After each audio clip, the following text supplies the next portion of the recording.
and today I'm glad to introduce our speaker. How many of you have had to research your symptoms? It's a well known problem that Africa has not been generally included in training of medical models, and that's why I'm particularly excited to introduce Ilerioluwakiiye Abolade.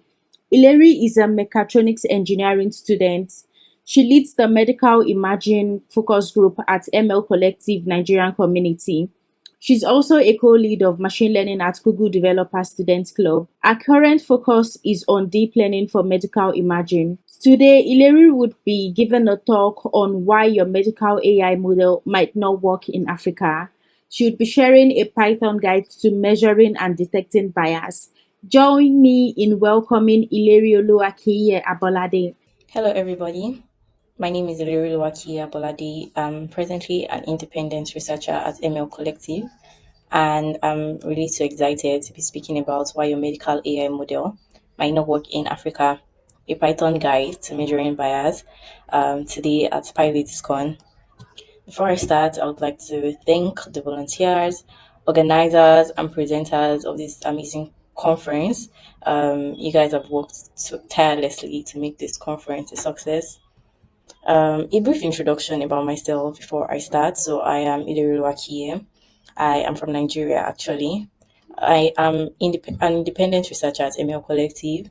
My research currently centers around AI in medical imaging, improving robustness, generalization. And I am also a mechatronics engineering student, and I love and attend a lot of conferences. So, yeah, this picture here was also taken at a conference. And yes, I love and attend a lot of conferences. So, quick question before we start. Has anybody here ever gone to Google to search your symptoms instead of a doctor? So maybe you have maybe stomach upset, then a an headache, or and instead of walking into an hospital, you're just like, okay, let me just ask Google what is wrong with me. I have this, I have that. Give me a diagnosis or something like that. So yeah, I feel like a number of us have done that all around the world. We've all done that one time or the other. But then there's a problem that happens in Africa. So, unlike other continents that are usually very included in training of medical models, Africa has had like an established problem of not being very included in the training of medical models. So, and the problem with this is that, for example, as an African, when I go to Google and I'm saying, oh, this and that is happening to me. So the fact that the data sets that reflect my situation doesn't exist there means there could actually be like a very high possibility that the results I'm getting might be wrong. So this applies to most of our AI models, but it is very much more prominent in our like healthcare models. So I was working towards a research recently on that Spark Academy. So I was trying to um, segment tumors in African MRI datasets. So initially, when I started doing this research on that Spark Academy, and I'm like, okay, there are like MRI scans from other continents, right? And there are like MRI scans from Africa. So there's this BRATS challenge. So it's practically like brain tumor segmentation challenge, usually organized under MICAI actually. So recently there was an established like BRATS Africa challenge. So instead of the normal BRATS that has like high quality data sets, BRATS Africa has like scans from Africa.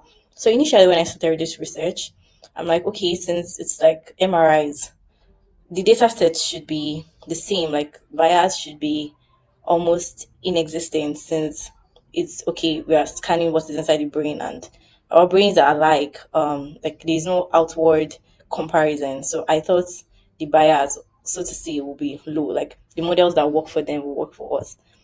But then when I started my research, I ran like popular models like UNET R on like the BRATS adults challenge, and then the ones that contain like the other continent scans, and then I ran them on the BRATS Africa scans, and then the results were surprising, so to say.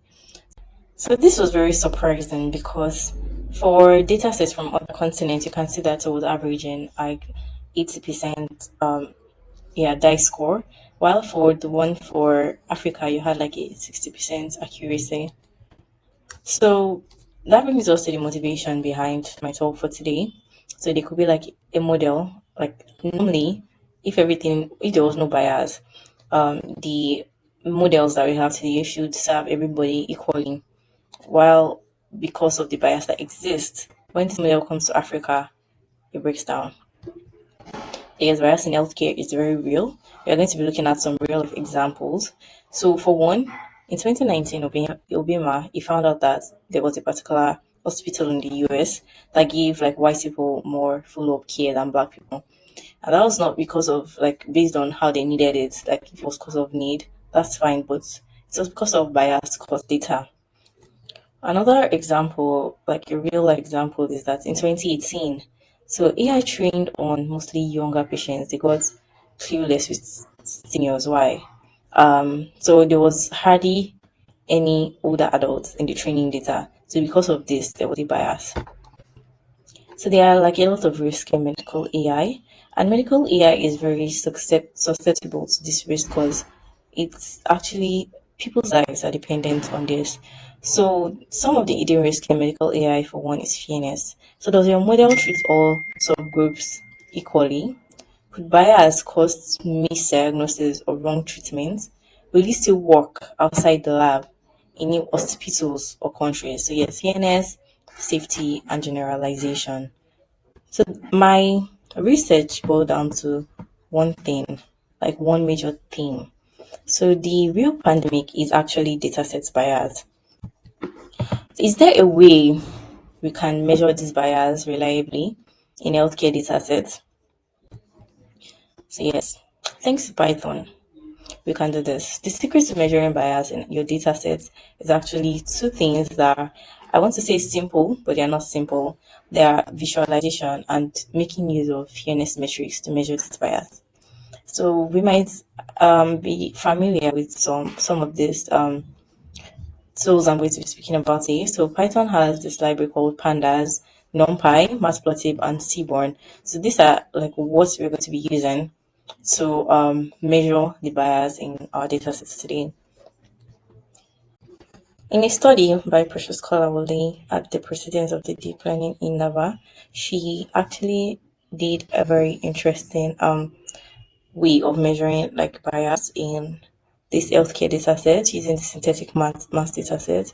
So you can see some of the patient's details here, and then she used like healthcare expense as the target variable. So we wanted to see if, based on maybe the race of these patients, the model was predicting, okay, maybe give white people a very much more expensive treatment, while give like black people a cheaper data set, a cheaper expense rather, maybe because of their currencies, because of the data sets mostly. So yeah, she used pandas. So based on this pandas visualization, she was able to like just have an overview into what the data set looks like. And I feel like this could be really helpful in measuring bias. So just seeing that, okay, maybe because of maybe their prefix maybe has this particular thing. Maybe I don't know, professors were getting better treatment or like more expensive treatment rather. So using this, you can just have like a very high level overview of what your data set looks like. Also, there's Matplotlib, which is a very popular Python library as well. So the very interesting thing about Matplotlib is it can visualize your data sets in form of plots. So it's very interesting because you're just having like even an higher level like overview, like a better view. So you can see this chart here.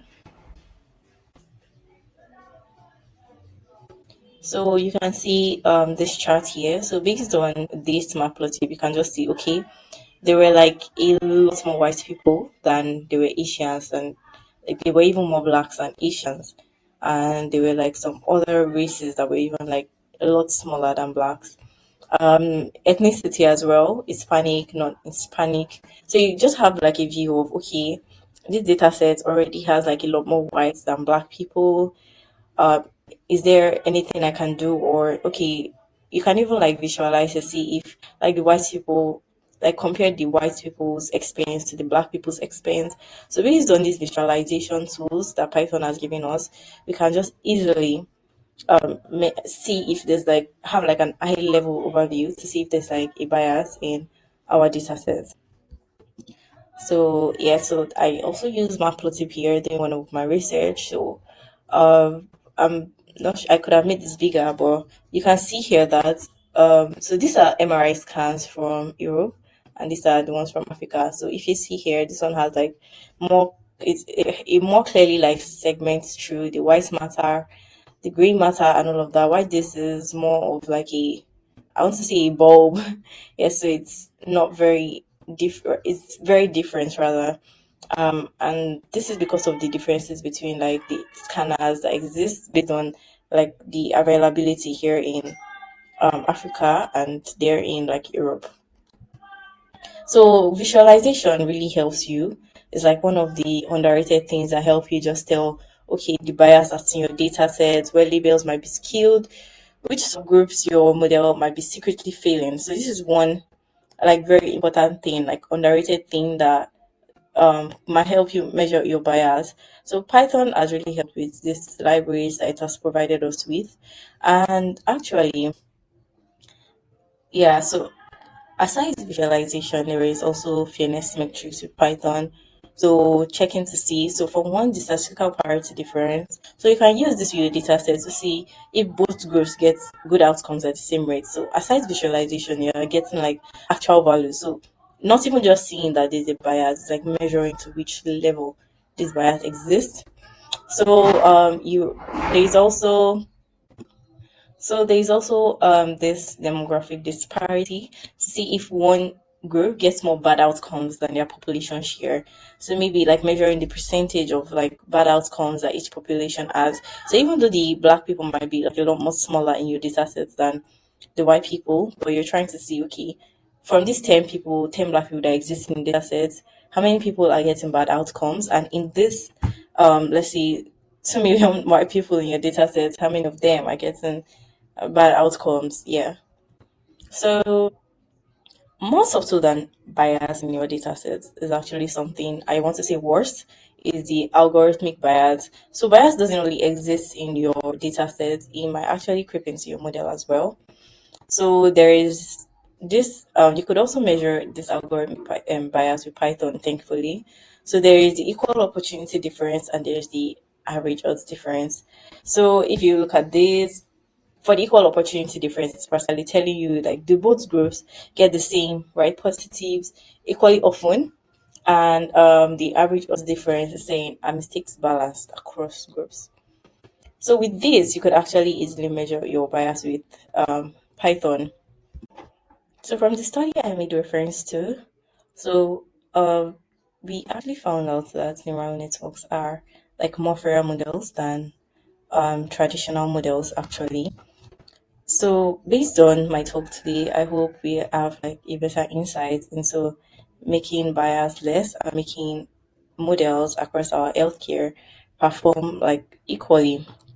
So thank you so much for listening to me. I am my email is here as abolade@gmail.com, and my LinkedIn is Ilerioluwakiiye Abolade, and I'm also on Twitter as LL So I really look forward to hearing from you. Thank you so much for listening to me. That was such an insightful session. Thank you so much, Ilerioluwakiiye, for sharing such a practical way of measuring algorithmic bias with Python. I'm sure everyone has found this session insightful. Thank you so much and bye. Enjoy the rest of your day, everyone. Bye.